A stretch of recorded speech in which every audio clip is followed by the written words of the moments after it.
Hey guys, welcome to lesson 3.1. This is the first lesson of chapter 3.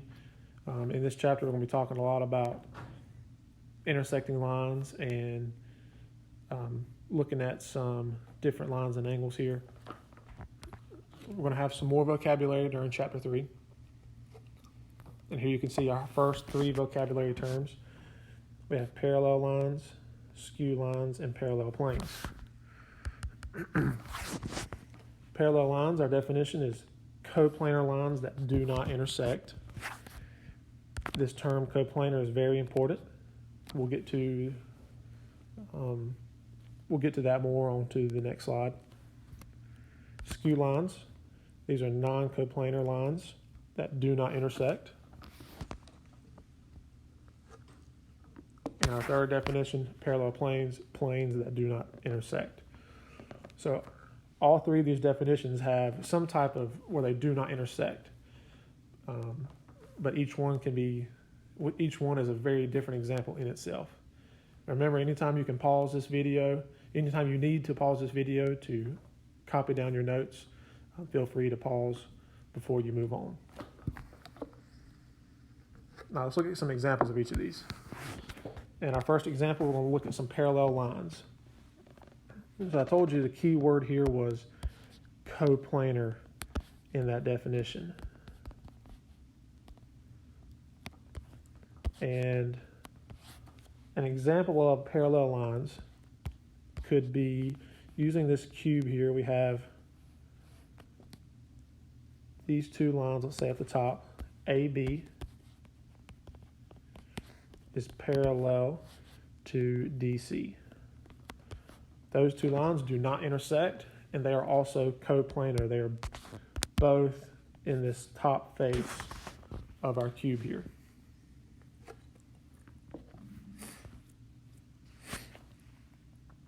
We have some other examples that we could use. We could say EH and FG.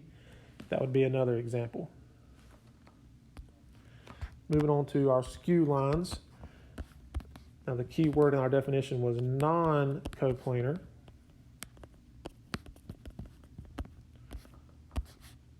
So here, we still want our lines to not intersect, but this time they cannot be in the same plane. So, for example, AB, we could not choose CD. That's in the same plane. However, we could choose this line HD. So we could say that AB is skew to HD. Here they're on 2 different planes, 2 different faces. AB is on the top face. DH is on this front face. So they're 2 different planes. They do not intersect, and that's our example of skew lines. And there are several examples we could pull from each diagram. These are just one of many. Next, we have parallel planes. And parallel planes, these are 2 planes that do not intersect. So here, I'm going to choose the top face and our bottom face. If we were to extend these out by the definition, they would never intersect each other, making them parallel. So we could write plane ABC, which is our top plane, is parallel to plane EFG. Remember, you only need 3 points for a plane.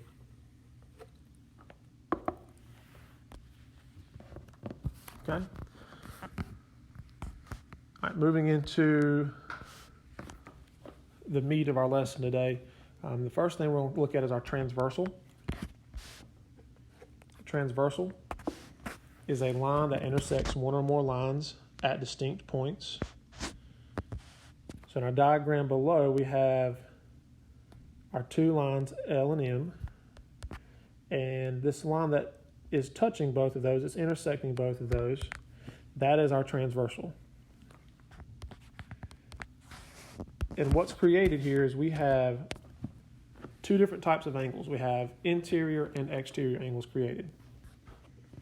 Our exterior angles are the angles that are on the outside of the two lines. So for example, angles 1, 2, 8, and 7.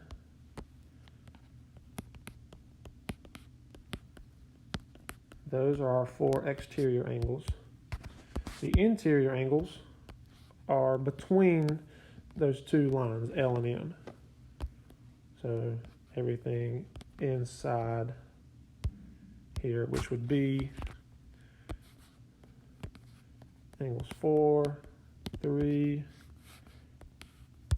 5, and 6. So before we can move on, we got to understand that we have two types of angles created when there's a transversal. We have 4 exterior and 4 interior angles.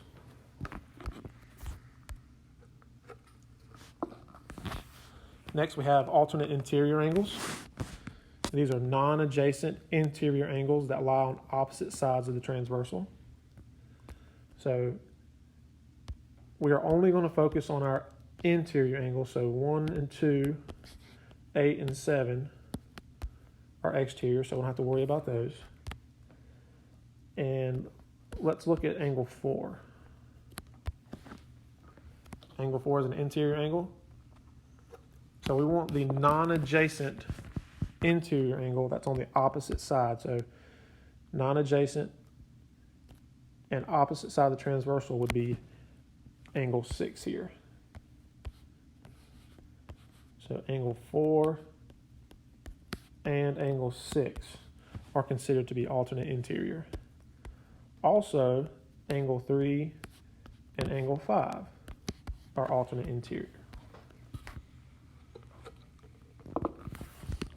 So again, they have to be non-adjacent, interior, and they're on opposite sides.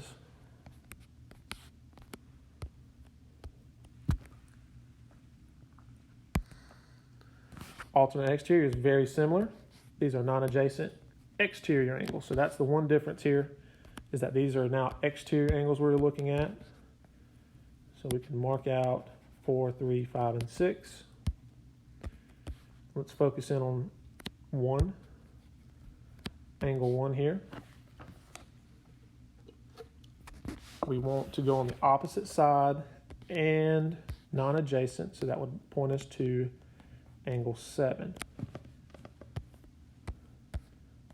So one of our pairs of alternate exterior would be 1 and 7, as well as 2 and 8. Those are also considered alternate exterior.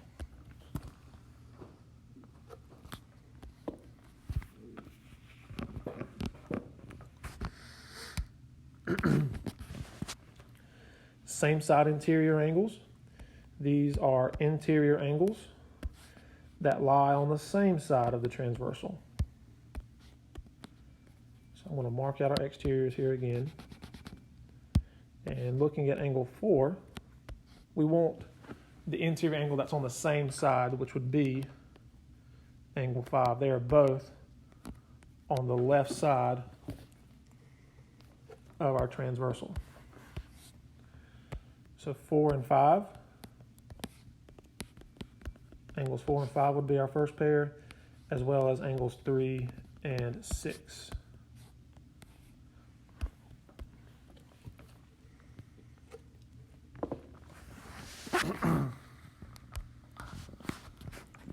And our last relationship here is corresponding.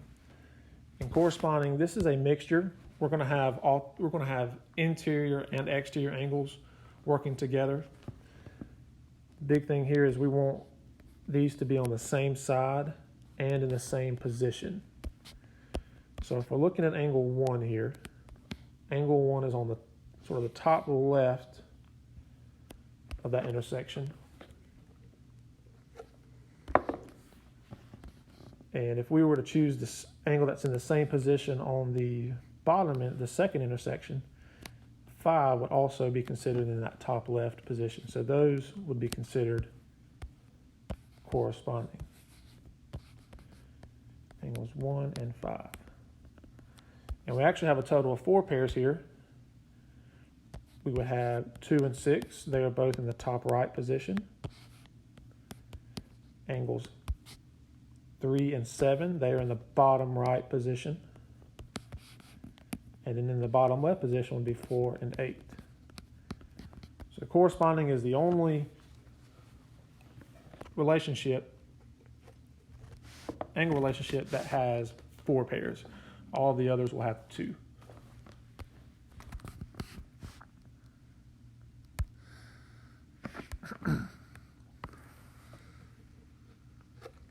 All right, what I want you guys to do now is pause your video and name the relationship of these 5 examples. All right, we're back. Check your answers here. The one that I do want to point out is our last example here, angles 1 and 6. There is no relationship between those two. They are on opposite sides of the transversal. They are not in the same position. They're an exterior and an interior angle, which we don't have that relationship.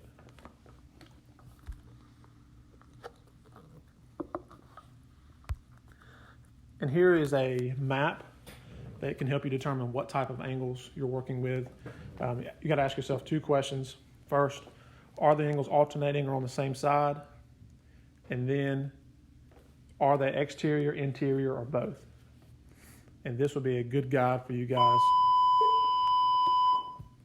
This would be a good guide for you guys as you are naming your relationships.